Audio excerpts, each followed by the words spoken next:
Alizaliwa Januari 12 msimu mwaka 1990 kule Brazil. Ana urefu wa mita 1.75. Nafasi yake uwanjani anacheza kama midfielder.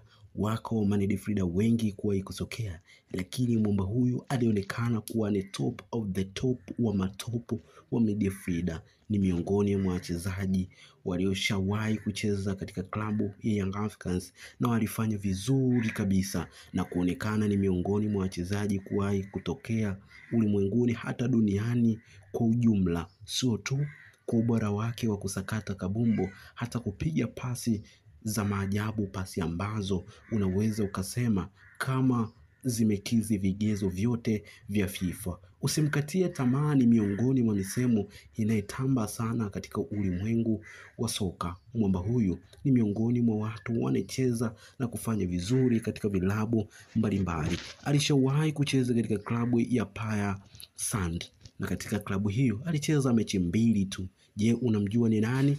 Basi usijali, fuatana nami kuanzia mwanzo mpaka tamati ili kumfahamu kiundani zaidi. Mwamba huyu alibahatika kucheza katika klabu ya Paysandu msimu mwaka 2011. 2012 alibahatika kucheza katika klabu ya Rakhine United, lakini pia msimu mwaka 2013 hadi pale msimu mwaka 2014 alibahatika kucheza katika klabu ya Santa Cruz Pa.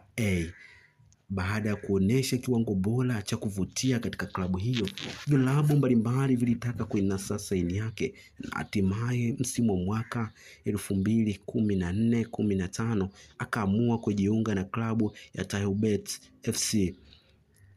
Na katika klabu hiyo hakudumu sana, alicheza ndani ya msimu mmoja tu na baadaye klabu ya Young Africans iliamua kuinasa saini yake. Ilikuwa msimu mwaka 2015.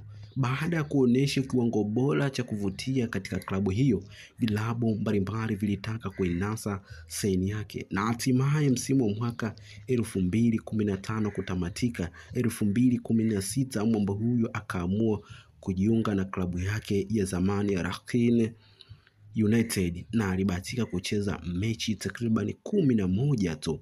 Lakini 2017 aliondoka na kwenda kujiunga na klabu ya Nogoboa. Katika klabu hiyo alidumu pia ndani ya misimu 2 tu na baadaye akaenda kujiunga na klabu ya Al Sahel.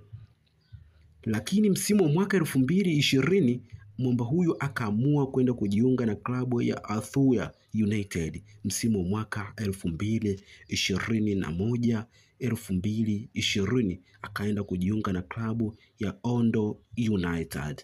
Msimu wa mwaka 2021-2022 mwamba huyu akaamua kwenda kujiunga na klabu ya Lampang.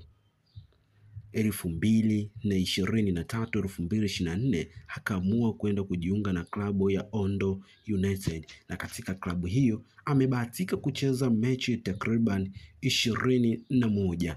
2020-2025 2024-2025 akaamua kwenda kujiunga na klabu ya Roeit PB United. Mpaka hivi sasa akikadiriwa kucheza mechi takriban 10 huku akuingia nyavuni hasa mara moja. Na hiyo ni historia fupi tu inayomhusu mwamba huyu. Kila lenye mwanzo halikosi kuwa na mwisho. Langu jina ni Razak Mkuruma. Hii ni Simulizi Dhahiri TV.